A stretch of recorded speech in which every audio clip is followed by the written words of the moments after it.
This week, a half dozen Democratic members of Congress introduced articles of impeachment against President Trump, but they don't have a chance of getting the votes in the Republican-led House.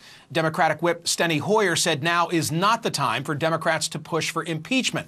But that hasn't stopped my next guest, Democratic mega-donor and billionaire environmentalist Tom Steyer.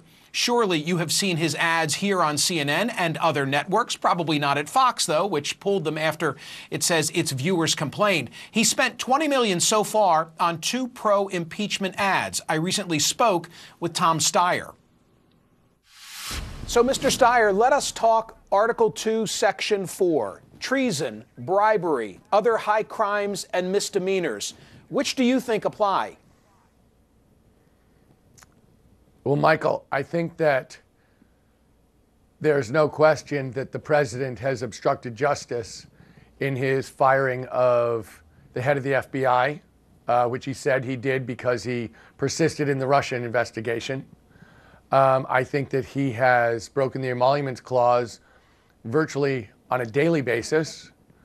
And I think that his public request for the Justice Department to do a criminal investigation of his political opponents is also a clear abuse of power, and that in effect, what the Constitution says about impeachment is that the president cannot be allowed to violate his trust with the American people and the spirit of his office. And he's clearly done that. I guess my question is one of, we need to make sure when we talk about impeachment that we're dealing with the objective, not the subjective, because you set a precedent, right? If you're reliant only on conjecture, in your case, it could be a Democrat who's the next president. And if Republicans have an antipathy toward that individual, they may say, we see grounds for impeachment where they really couldn't be proven. Well, I have a couple things to say about that. One is, he has committed these infractions. He's committed these acts in public. We don't need to go through the tapes of his phone calls or the tapes of his emails to see him do it, because he's done it right in front of our eyes and then he's admitted it. And the second thing I'd say is this president has committed is put us in unprecedented danger. So this is not a matter of policy or dislike of his health care or his taxes or anything like that. This is a president who is a clear and present danger to the American people.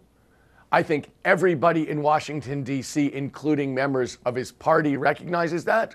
I think members of his administration absolutely recognize that. And in fact, we're seeing Senate Republicans trying to take away his ability to unilaterally use nuclear weapons because they know it's true.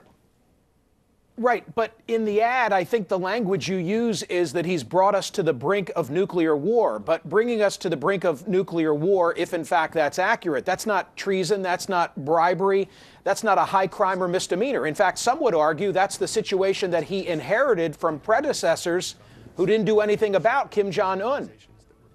Well, I think, Michael, I see this as 2 different things, and I think you're conflating the 2 of them. One is, has he met the criteria for impeachment? And that was the first question you asked me, and I referred to the emoluments clause and I referred to obstruction of justice, the kinds of things that meet the criterion for impeachment. The second question was, you said, well, people could use this, as a precedent. And I said, actually, what he's doing, not in terms of meeting the standards, which he clearly has met, but in terms of the urgency for acting on this, his behavior, the danger that he's presenting to the American people and to our democracy is unprecedented.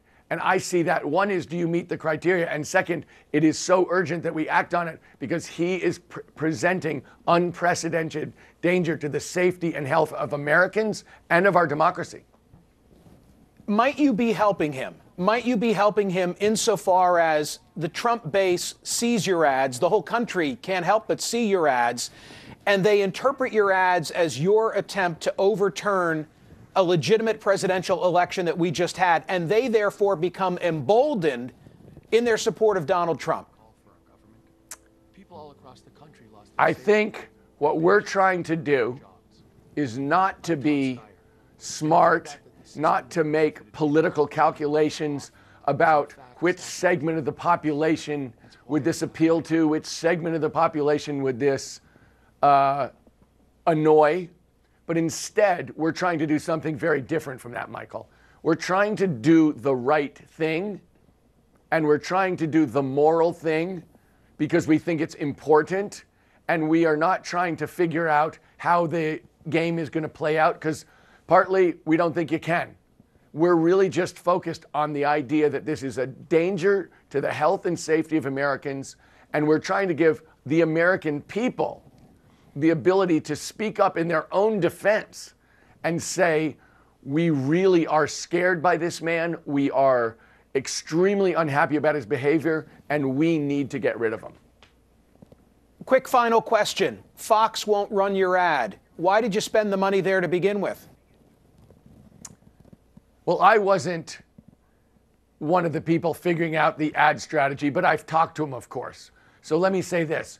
We placed that ad in media channels all over the country, hitting all different kinds of viewers.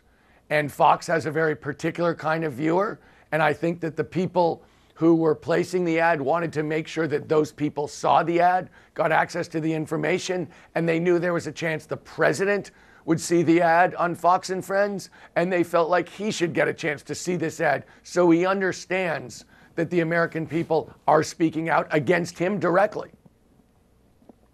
Tom Steyer, thank you so much. Michael, thank you for having me. Hey, still to come, your best and worst tweets and Facebook comments, like this one.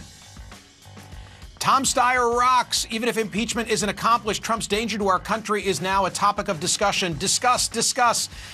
Carol, I don't think he can meet the burden under the Constitution in terms of the elements of impeachment. That's why I asked the questions that I did. We'll come back in a sec.